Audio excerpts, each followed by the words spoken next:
میرے محترم بھائیوں، ٹھہریے، آج کا بیان سن کر جائیے، کیونکہ آج ہم ایک ایسی حقیقت پر بات کرنے جا رہے ہیں جسے سن کر بہت سے لوگوں کے دل کانپ جائیں گے۔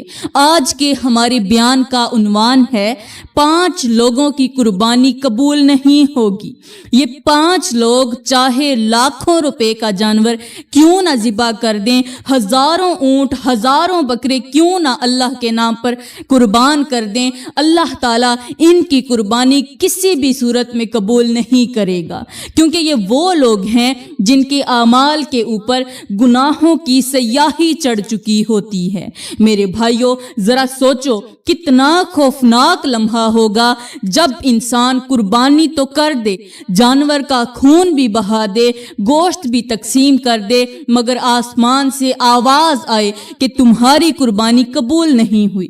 میرے بھائیوں، آج کا بیان آخر تک ضرور سننا، کیونکہ آج ہم ان 5 لوگوں کی بات کریں گے جن سے اللہ تعالیٰ سخت ناراض ہوتا ہے، جن کی قربانی قبول نہیں ہوتی اور جن کے اعمال آہستہ آہستہ بے اثر ہونے لگتے ہیں۔ میرے بھائیوں، اب ہم بات کرتے ہیں کہ آخر وہ 5 لوگ کون سے ہیں۔ حضرت سیدنا علی رضی اللہ تعالیٰ عنہ فرماتے ہیں، پہلا وہ شخص جس کے پاس مال ہونے کے باوجود بھی وہ غریبوں کی مدد نہیں کرتا، ایسے شخص کی اللہ بھی مدد نہیں کرتا، ایسے شخص کا مال دن بدن کم ہوتا جاتا ہے۔ میرے بھائیوں، بعض لوگ سمجھتے ہیں کہ دولت صرف جمع کرنے کے لیے ہوتی ہے، وہ اپنے خزانوں کو بھرنے میں لگے رہتے ہیں، مگر کسی یتیم کے آنسو نہیں پونچھتے، کسی غریب کے گھر کا چولہا نہیں جلاتے، کسی بھوکے کو کھانا نہیں کھلاتے۔ ایک طرف ان کی گھروں میں نعمتوں کے ڈھیر لگے ہوتے ہیں، دوسری طرف ان کے دروازے سے غریب خالی ہاتھ واپس لوٹ رہے ہوتے ہیں۔ میرے بھائیوں، کہتے ہیں کہ حضرت بی بی سیدہ فاطمہ الزہرا نے 3 دن سے کچھ بھی نہیں کھایا تھا، کوئی چیز نہیں کھائی تھی، گھر کے اندر 3 دن سے فاقہ تھا، کھانے کے لیے کچھ موجود نہیں تھا، روٹی کا ایک سوکھا ٹکڑا بھی نہیں تھا۔ آپ کے گھر میں غربت نے ڈیرا ڈال رکھا تھا، مگر اس غربت کے باوجود بھی اس گھر کے اندر سکون، صبر اور اللہ پر بھروسہ موجود تھا۔ آپ اندازہ لگا سکتے ہیں کہ ایک عورت 3 دن سے کچھ نہ کھائے، کچھ نہ پیے تو وہ اللہ کی ناشکری کرنے پر اتر آتی ہے، اللہ سے شکوے شکایت کرنے لگتی ہے کہ یا اللہ، تو نے فلاں کو اتنا کچھ دیا، تو نے فلاں کو اتنا کھانے کو دیا، لیکن وہی مال مجھے کیوں نہیں دیا، جو دوسروں کو دیا وہ میرے پاس کیوں نہیں۔ بعض لوگ تو 1 دن کی تنگی بھی برداشت نہیں کر پاتے، لیکن یہاں 3 دن کی بھوک کے باوجود بھی زبان پر اللہ کا شکر تھا۔ لیکن میں قربان جاؤں حضرت سیدہ فاطمہ الزہرا پر، آپ نے 3 دن بھوکا رہنے کے باوجود بھی کبھی شکوہ اور کوئی شکایت نہیں کی تھی، نہ اپنے گھر والوں سے، نہ اپنے شوہر سے، اور نہ ہی اللہ کی ناشکری کی۔ آپ کے دل میں صبر بھی تھا اور اللہ پر یقین بھی تھا، یہاں تک کہ ایک دن حضرت فاطمہ الزہرا گھر میں بیٹھی تھیں، خاموشی سے اپنے رب کی رضا پر راضی بیٹھی تھیں۔ آپ کے چہرے پر پریشانیوں اور غموں کے آثار تھے، بھوک کی کمزوری بھی چہرے سے محسوس ہو رہی تھی، اور مسلسل فاقوں کا اثر بھی سامنے نظر آ رہا تھا کہ اتنے میں آپ کے بابا ہمارے پیارے نبی حضرت محمد صلی اللہ علیہ وآلہ وسلم آپ کے گھر میں تشریف لے آئے۔ باپ جب بیٹی کے گھر میں داخل ہوا تو فوراً بیٹی کے چہرے کو غور سے دیکھا۔ حضرت بی بی فاطمہ الزہرا کے چہرے پر اس قدر پریشانی دیکھ کر باپ نے اپنی بیٹی سے پوچھا، اے میری بیٹی، آج تمہارے چہرے پر پریشانیوں کے آثار کیوں نظر آ رہے ہیں؟ پہلے تو بیٹی نے کہا، ابا حضور کچھ نہیں ہے، لیکن حضرت سیدہ فاطمہ الزہرا اپنے بابا کو بھی پریشان نہیں کرنا چاہتی تھیں، اس لیے اچانک انہوں نے بے ساختہ کہا کہ ابا حضور، 3 دن سے آپ کی بیٹی نے کچھ نہیں کھایا اور بھوک مجھے بہت زیادہ تنگ کر رہی ہے، بھوک کی کمزوری اب چہرے سے بھی ظاہر ہونے لگی ہے۔ باپ نے جب بیٹی کے چہرے پر بھوک کے آثار دیکھے تو فوراً دونوں ہاتھ اٹھائے دعا کرنے لگے کہ یا اللہ، اپنی بھوک سے کہہ کہہ دو کہ وہ میری فاطمہ کو پریشان کرنے مت آیا کرے۔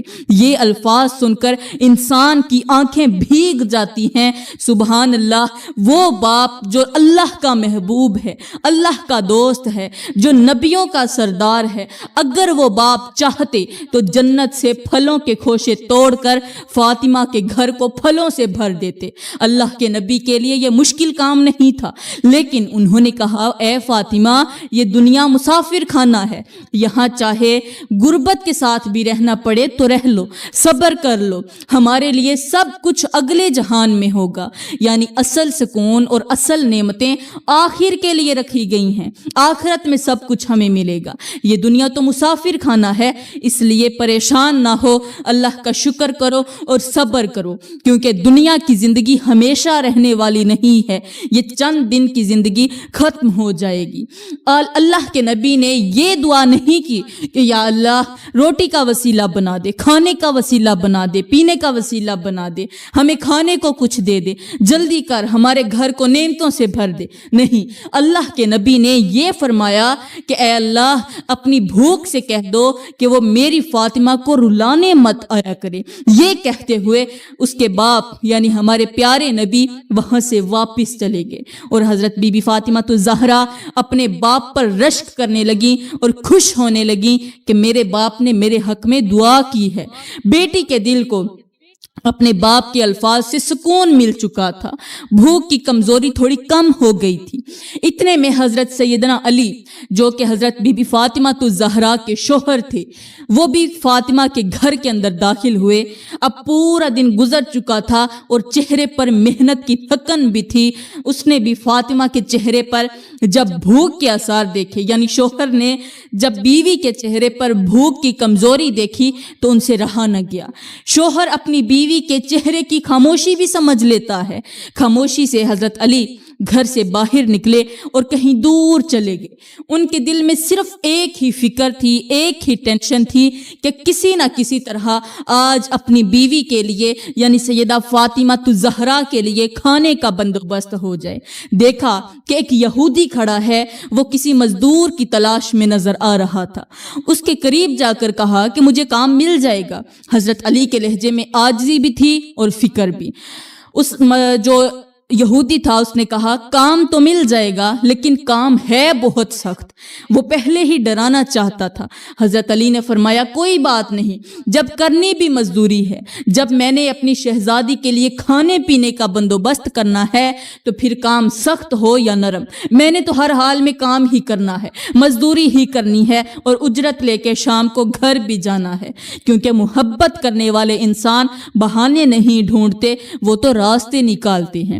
حضرت علی پورا دن کام کرتے رہے، مشقت کرتے رہے، بھوک کے باوجود بھی آپ مسلسل محنت کرتے رہے۔ ظاہر ہے آپ نے بھی تو 3 دن سے کچھ نہیں کھایا ہوگا، کیونکہ اگر وہ خود کچھ کھاتے تو اپنی بیوی کو بھی ہر حال میں ساتھ میں کھلاتے۔ حضرت علی خود بھی 3 دن سے بھوکے تھے، جسم میں کمزوری بھی تھی، مگر دل میں فاطمہ کی فکر اس سے کہیں زیادہ تھی۔ کام بہت سخت تھا، ہاتھوں میں درد بھی ہونے لگا تھا اور جسم بھی تھک چکا تھا، لیکن پیچھے یہودی آوازیں کستے ہوئے کہتا تھا تیزی سے کام کرو، جلدی کرو، جب کام کرنا ہی نہیں آتا تو پھر کام کو ہاتھ کیوں لگاتے ہو۔ وہ بار بار سخت باتیں کر کے حضرت علی کو تکلیف پہنچا رہا تھا۔ حضرت علی کام بھی کرتے رہے اور یہودی کی باتیں بھی سنتے رہے۔ ایک طرف یہودی کی کڑوے باتیں تھی اور دوسری طرف سیدہ فاطمہ الزہرا کی بھوک تھی۔ حضرت علی خاموش تھے کیونکہ ان کے دل میں صرف اپنی بیوی کا خیال چل رہا تھا۔ کام کرتے کرتے ان کو شام ہو گئی، سورج ڈھل چکا تھا، مگر حضرت علی اب بھی محنت میں لگے ہوئے تھے اور حضرت علی پسینے سے شرابور تھے، جسم تھک چکا تھا، ہاتھوں میں کمزوری بھی آ چکی تھی، مگر دل میں ایک ہی فکر تھی کہ آج فاطمہ کے لیے کچھ نہ کچھ ضرور لے کر جانا ہے۔ خیر بڑی ہمت کے ساتھ سارا کام مکمل کر لیا اور یہودی سے مزدوری لینے کا مطالبہ کیا۔ حضرت علی اب اپنی محنت کی اجرت مانگ رہے تھے۔ یہودی نے کہا کہ میں آج تو مزدوری نہیں دے سکتا لیکن کل ضرور دے دوں گا۔ وہ اب اپنی بات بدلنے لگا تھا۔ پہلے تو کہا کام مکمل کرو اجرت مل جائے گی، لیکن اب وہ اپنی بات سے پھرنے لگا تھا۔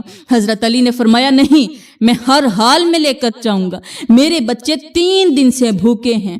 حضرت علی کے لہجے میں درد بھی تھا اور مجبوری بھی صاف نظر آ رہی تھی، اور کہنے لگے کہ یہ سخت کام بھلا کون کرتا ہے؟ گرمی کی شدت ہے، اس کے باوجود بھی میں نے سخت کام کیا ہے، مجھ سے پسینہ مسلسل جسم سے بہایا ہے اور تھکن بھی حد سے بڑھ چکی ہے، تو اس کا مطلب یہ ہوا کہ میں بہت مجبور ہوں۔ حضرت علی اپنی مجبوری بیان کر رہے تھے تاکہ شاید اس یہودی کے دل میں کچھ رحم آ جائے۔ حضرت علی نے کہا میں نے ہر حال میں ابھی اور اسی وقت اپنے سارے کام کی اجرت لے کر جانی ہے، کیونکہ گھر کے اندر بھوک میرا انتظار کر رہی ہے۔ اب وہ یہودی کہتا میں آج نہیں دوں گا، میں کل دوں گا، وہ مسلسل اپنی بات پر اڑا ہوا تھا۔ حضرت علی کہتے نہیں، میں آج ہر حال میں لے کر رہوں گا۔ حضرت علی بار بار اپنی محنت کی اجرت مانگ رہے تھے۔ اتنے میں تیسرا شخص آیا۔ اب جو تیسرا شخص آیا وہ بھی ایک یہودی ہی تھا۔ اس نے ان دونوں کو بحث کرتے ہوئے دیکھ لیا تھا۔ اس یہودی نے کہا بھائی آپس میں کیوں جھگڑ رہے ہو؟ وہ دونوں کے قریب آ کر کھڑا ہو گیا۔ حضرت علی فرماتے کہ بھائی میں نے اس شخص کا کام کیا ہے، اس کی مزدوری کی ہے، پورا دن میں نے پسینہ بہایا ہے۔ میں اپنی بات وہ جو حضرت علی تھے وہ اپنی بات سمجھانے کی کوشش کر رہے تھے، کہنے لگے کہ پہلے تو یہ کہہ رہا تھا آپ کو آج ہی اجرت مل جائے گی، لیکن کام ہونے کے بعد اب یہ کہتا ہے کل اجرت دوں گا۔ حضرت علی کے دل کو یہ بات بہت تکلیف دے رہی تھی، لیکن حضرت علی نے کہا مجھے تو ہر حال میں آج ہی چاہیے، کیونکہ اس وقت حضرت علی کے دماغ میں صرف ایک ہی سین چل رہا تھا اور وہ تھا سیدہ فاطمہ کی بھوک۔ ان کے ذہن میں بار بار حضرت فاطمہ کا کمزور چہرہ آ رہا تھا۔ حضرت سیدہ فاطمہ کی بھوک نے حضرت علی کو مجبور کر رکھا تھا، یہی فکر انہیں خاموش نہیں رہنے دے رہی تھی۔ حضرت علی بار بار کہہ رہے تھے، یہودی کی طرف اشارہ کرتے ہوئے کہا کہ میں ہر حال میں اجرت لے کر ہی جاؤں گا، کیونکہ آج گھر خالی ہاتھ جانا ممکن ہی نہیں ہے۔ وہ جو تیسرا شخص درمیان میں آیا تھا اس نے کہا جی میں اپنی جیب سے آپ کو اجرت دے دیتا ہوں، کل میں اس یہودی سے اجرت لے لوں گا۔ اس نے حضرت علی کی مجبوری کو محسوس کر لیا تھا۔ حضرت علی نے فرمایا ٹھیک ہے، کیونکہ اب ان کے دل میں صرف جلدی گھر پہنچنے کی فکر تھی۔ اس نے حضرت علی کو اجرت دی اور حضرت علی تیز قدم بڑھاتے ہوئے اجرت لے کر بازار کی طرف چلے گئے۔ ان کے قدم تیز تھے کیونکہ دل میں ایک ہی خواہش تھی کہ آج فاطمہ اور بچوں کے لیے کچھ نہ کچھ لے کر ہی گھر جاؤں۔ حضرت علی بازار کی دکان پر گئے۔ آپ کے ہاتھ میں اب محنت کی کمائی تھی۔ وہاں پر ایک مچھلی خریدی اور کچھ روٹیاں خریدی۔ حضرت علی کے دل میں خوشی بھی تھی کہ آج فاطمہ اور بچوں کے لیے کھانے کا بندوبست ہو گیا ہے، اور پھر وہاں سے تیزی کے ساتھ چلتے ہوئے حضرت علی گھر کی طرف روانہ ہو رہے تھے۔ آپ کے قدم مسلسل تیز ہو رہے تھے۔ آج کے دن حضرت علی بہت زیادہ تیزی کے ساتھ چلتے جا رہے تھے۔ اس سے پہلے کبھی بھی اس قدر تیز نہیں چلے تھے، کیونکہ حضرت علی اپنی بیوی حضرت سیدہ فاطمہ الزہرا سے بے پناہ محبت کیا کرتے تھے۔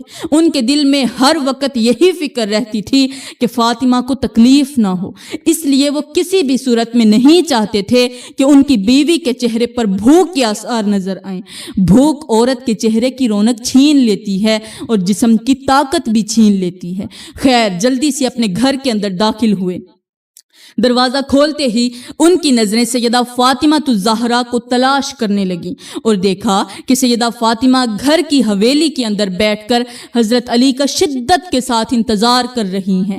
جیسے ایک پیاسی آنکھ بارش کا انتظار کرتی ہے، ویسے ہی سیدہ فاطمہ اپنے شوہر کے آنے کی راہ دیکھ رہی تھی۔ سیدہ فاطمہ الزہرا نے جیسے ہی حضرت علی کو دیکھا تو جلدی سے اٹھیں، حضرت علی کی طرف بڑھیں، ان کا ویلکم کیا، ان کو چارپائی پر بٹھایا۔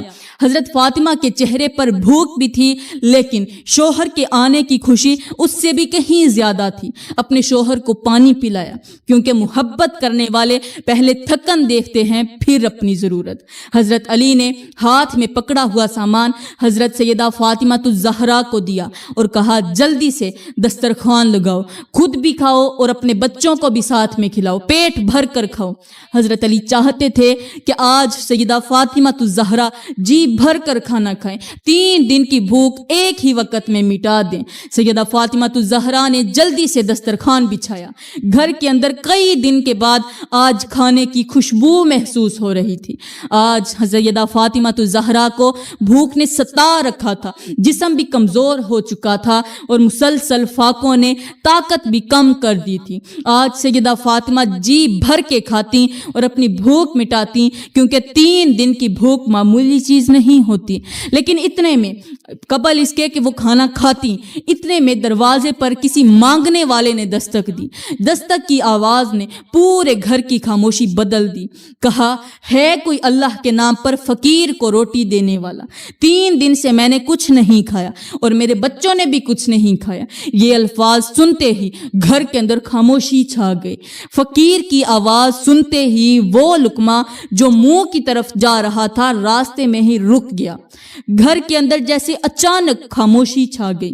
حضرت علی حضرت بی بی فاطمہ الزہرا کے چہرے کی طرف دیکھنے لگے اور بی بی فاطمہ الزہرا نے اپنی نظریں جھکا لی، کیونکہ فقیر کے منہ سے نکلا ہوا جملہ سن کر 3 دن کی بھوکی سیدہ فاطمہ الزہرا برداشت نہ کر سکیں کہ فقیر خود بھی 3 دن سے بھوکا ہے اور اس کے بچے بھی 3 دن سے بھوکے ہیں۔ ایک بھوکا انسان دوسرے بھوکے کی تکلیف جلدی محسوس کر لیتا ہے۔ سیدہ فاطمہ الزہرا نے وہی لقمہ جو منہ کی طرف کیا ہوا تھا وہ بھی دسترخوان پر رکھ دیا۔ بھوک شدید تھی مگر اللہ کی رضا اس سے بھی زیادہ عزیز تھی، اور سارے کا سارا دسترخوان اٹھایا، حضرت علی کے ہاتھ میں دیا اور کہا، جلدی جاؤ فقیر کو دے کر آؤ۔ ہمارے لیے بھوک اہم نہیں ہے، ہمارے لیے اللہ کی راہ میں سب کچھ لوٹانا ہی اہم ہے۔ یہ الفاظ سن کر انسان حیران رہ جاتا ہے کہ یہ کیسا صبر تھا اور یہ کیسی قربانی تھی۔ یہ سن کر حضرت علی کی آنکھوں سے آنسو نکل پڑے، کیونکہ آپ نے بڑی ہی شدت کے ساتھ محنت مزدوری کی تھی، سخت کام کیا تھا، تھکے ہارے بھی تھے، ہاتھوں میں درد بھی تھا اور جسم بھی ٹوٹ چکا تھا، اور دوسری طرف فاطمہ کی بھوک بھی نہیں مٹی تھی۔ حضرت علی جانتے تھے کہ فاطمہ نے 3 دن سے کچھ نہیں کھایا، اور پھر تیسری طرف فاطمہ کے جملے نے بھی حضرت علی کو رلا دیا، کیونکہ ایسی عورتیں بہت ہی کم ہوتی ہیں جو اپنی بھوک پر اللہ کی رضا کو ترجیح دے دیتی ہیں۔ حضرت علی نے وہ دسترخوان اٹھایا، سارا کھانا جمع کیا، دسترخوان ہاتھ میں لیا اور گھر کے دروازے پر پہنچ گئے۔ دروازہ کھولا، دل میں درد بھی تھا اور خوشی بھی کہ میری بیوی اللہ کی رضا پر راضی ہے۔ باہر ایک فقیر کھڑا تھا، اس کے چہرے پر کمزوری بھی تھی اور بھوک بھی صاف محسوس ہو رہی تھی۔ بڑی ہی مسکراہٹ کے ساتھ فقیر کے ہاتھ میں وہ دسترخوان تھما دیا اور کہا، جا اللہ تیرا بھلا کرے، اپنا اور اپنے بچوں کا پیٹ پال لو۔ حضرت علی نے اپنی ضرورت پر فقیر کی ضرورت کو ترجیح دی۔ فقیر نے وہ دسترخوان لیا اور خوشی سے 2 قدم چلا ہی تھا کہ اچانک فقیر نے حضرت علی کی طرف مڑ کر دیکھا اور آواز دی، یا علی رکو۔ حضرت علی وہیں پر رک گئے۔ آپ حیران تھے کہ فقیر نے دوبارہ کیوں بلا لیا ہے۔ حضرت اس فقیر نے کہا کہ یا علی، میں فقیر نہیں ہوں، اصل میں اللہ کی طرف سے بھیجا گیا ایک فرشتہ ہوں جو آپ کو آزمانے کے لیے آیا تھا، آپ سے امتحان لینے کے لیے آیا تھا۔ آپ کی زوجہ حضرت بی بی فاطمہ الزہرا کو بھی آزمانے آیا تھا، ساتھ آپ کو بھی آزمانے آیا تھا۔ یہ ایک آزمائش تھی کہ کون اللہ کی رضا کے لیے اپنی خواہش قربان کرتا ہے۔ کیا آپ اپنی بھوک کو بھی اللہ کے نام قربان کر سکتے ہیں یا نہیں؟ یہ سن کر حضرت علی نے فرمایا، اے فرشتے، یہ تو بھوک ہے اور بھوک ہمارے سامنے کوئی اہمیت نہیں رکھتی۔ یہ تو صرف بھوک ہے، جب وقت آئے گا تو میں اپنے 72 بیٹے بھی اللہ کے نام پر قربان کر دوں گا۔ یہ تو صرف 1 دن کی محنت ہے، جب وقت آئے گا تو میں اپنی زندگی کی کل جمع پونجی بھی اللہ کے نام قربان کر دوں گا۔ یہ سن کر وہ فرشتہ وہاں سے غائب ہو گیا اور حضرت علی خاموشی سے گھر واپس آ گئے، گھر کی طرف پلٹ آئے۔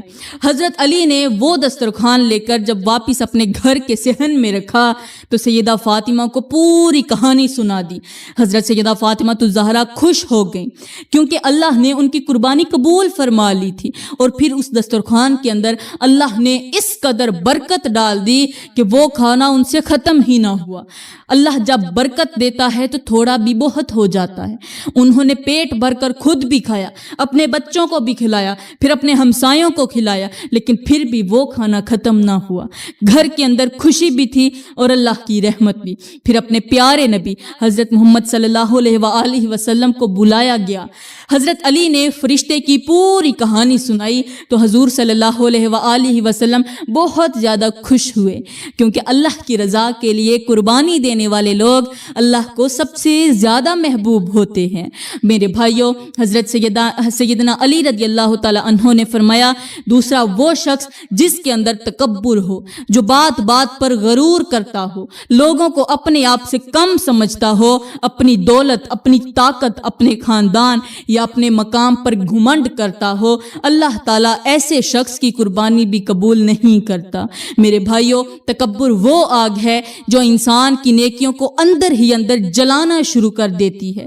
ایک طرف انسان سجدے کر رہا ہوتا ہے, دوسری طرف اس کے دل کے اندر غرور بیٹھا ہوتا ہے. ایک طرف زبان پر اللہ کا نام ہوتا ہے, دوسری طرف دل کے اندر یہ احساس ہوتا ہے کہ میں سب سے بہتر ہوں. یہی وہ زہر ہے جو عبادتوں کے اثر کو ختم کر دیتا ہے. میرے بھائیوں, اب بات کرتے ہیں تیسرے لوگوں کی جن کی کوئی بھی عبادت قبول نہیں ہوتی. یہ وہ لوگ ہوتے ہیں جو ہر وقت لوگوں کو رلاتے رہتے ہیں, لوگوں کو دکھ دیتے ہیں, زبان کے ذریعے, ہاتھوں کے ذریعے, اپنے رویوں کے ذریعے دوسروں کے دلوں کو زخمی کرتے رہتے ہیں. میرے بھائیوں, بعض لوگ سمجھتے ہیں کہ صرف ہاتھ اٹھانا ظلم ہوتا ہے, حالانکہ بعض زبانیں بھی تلوار سے زیادہ گہرے زخم دے جاتی ہیں. ایک سخت جملہ, ایک ذلیل کرنے والا لفظ, ایک بے عزتی بعض اوقات انسان کے دل کو زندگی بھر کے لیے توڑ دیتی ہے. تو میرے بھائیوں, اب بات کرتے ہیں چوتھے لوگوں کی جن کی قربانی قبول نہیں ہوگی. یہ وہ لوگ ہیں جو کوئی بھی کام کرتے ہیں تو دکھاوے کے لیے کرتے ہیں, نماز پڑھتے ہیں تو لوگوں کو دکھانے کے لیے, خیرات دیتے ہیں تو لوگوں سے واہ واہ سننے کے لیے, قربانی کرتے ہیں تو شہرت کے لیے, لاکھوں روپے کا جانور صرف اس لیے خریدتے ہیں کہ لوگ انہیں سخی کہیں, امیر کہیں, بڑا آدمی کہیں. میرے بھائیوں, یہ وہ خطرناک بیماری ہے جو عبادت کے جسم کو نہیں بلکہ انسان کے روح کو مار دیتی ہے. ایک طرف پیشانی سجدے میں ہوتی ہے, دوسری طرف دل لوگوں کی تعریفیں سننے کے لیے بے چین ہوتا ہے. ایک طرف زبان پر اللہ کا نام ہوتا ہے, دوسری طرف نیت لوگوں کی واہ واہ پر لگی ہوتی ہے. تو میرے بھائیوں, اب بات کرتے ہیں چوتھے لوگوں کی جن کی کوئی بھی قربانی قبول نہیں ہوتی.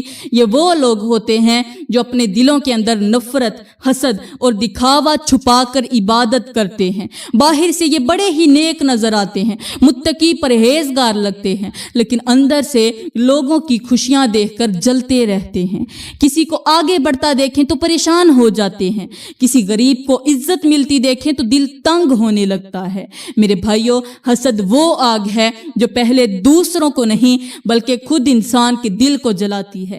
ایک طرف انسان نماز پڑھ رہا ہوتا ہے, دوسری طرف دل میں اپنے ہی بھائی کے لیے زہر بھر رہا